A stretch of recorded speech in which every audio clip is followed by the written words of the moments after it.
शक हो गया कि तुम मुझसे मिलने के लिए आती हो तो फिर बहुत बड़ी दिक्कत हो जाएगी। कोई बहाना बनाकर ना अपनी ननद को घर पर ही छोड़ दिया करो। पता नहीं यार आज उसे क्या हो गया था, मेरी बात मानने के लिए तैयार ही नहीं थी। मैंने उसे इतना मना किया कि तू घर का काम कर ले, डॉक्टर से दवाई मैं ले आऊंगी, लेकिन नहीं, वो तो मुझसे कह रही थी कि मैं आपके साथ ही चलती हूँ। खैर अब जो भी हुआ, लेकिन तुम आगे से ध्यान रखना।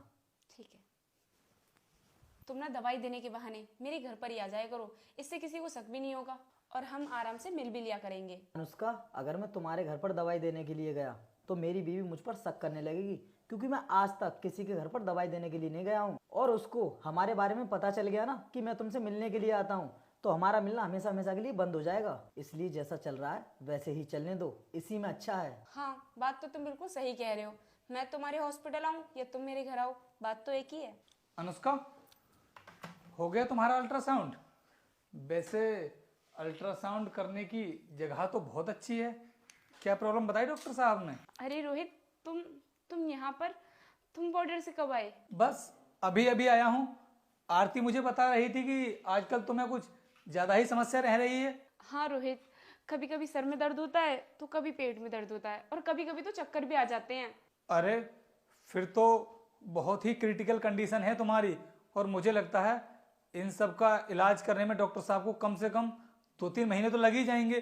तो मैं तो कहता हूँ तुम्हें ना घर जाने से भी कोई फायदा नहीं है। तुम एक काम करो, हॉस्पिटल में रह कर ही अपना ट्रीटमेंट करा लो। 2-3 महीने? रोहित तुम्हें पता भी है 2-3 महीने का कितना बिल आएगा? अरे तुम बिल की टेंशन क्यों ले रही हो? जब इलाज करने वाला डॉक्टर तुम्हारा आशिक हो तो फिर वो तुमसे किस चीज के पैसे लेगा? वो तो तुम्हारा इलाज फ्री में करेगा। रोहित, तुम्हारा दिमाग तो सही है, तुम ये क्या बकवास किए जा रहे हो? और थोड़ा होश में रहकर बात करो। तुम्हें पता है मेरी कितनी रेपुटेशन है यहाँ पर, और फालतू का इल्जाम लगा रहे हो तुम मुझ पर। मुंह बंद करके खड़ा हो जा तू यहीं पर। मैंने तुझसे बीच में बोलने के लिए नहीं कहा है, तो बीच में बोल रहा है। तेरे हॉस्पिटल को तो मैं देखता हूं, और फिर देखता हूं तू इस हॉस्पिटल को क्या चलाता है। भाभी, मेरे भैया आपसे कितना प्यार करते हैं और आप मेरे भैया को धोखा दे रही हो। आपको शर्म नहीं आई ये सब करते हुए? लेकिन रोहित, तुम्हें कैसे पता चल गया कि मैं डॉक्टर साहब के पास दवाई लेने के लिए आई हूँ? अनुष्का, मैं काफी टाइम से नोटिस कर रहा था, जब भी मैं तुम्हें फोन करता था और फोन पर बात करता था तो तुम मुझसे ज्यादा देर तक बात नहीं करती थी और सही से बात भी नहीं कर पाती थी। इसलिए मुझे तुम्हारे ऊपर ना शक होने लगा। तो मैंने सोचा क्यों ना पता लगाया जाए कि आखिर बात क्या है। तो मैंने अपनी बहन को तुम्हारे साथ दवा लेने के लिए भेजा, और आज ही मैं बॉर्डर से भी आ रहा था, तो इससे अच्छा मौका और क्या हो सकता था मेरे लिए तुम्हें रंगे हाथों पकड़ने का। इसलिए आज मेरा ये प्लान कामयाब भी हो गया और मैंने तुम्हें रंगे हाथों पकड़ भी लिया। बीमारी का बहाना बना करके तुम इस डॉक्टर से मिलने के लिए आती हो।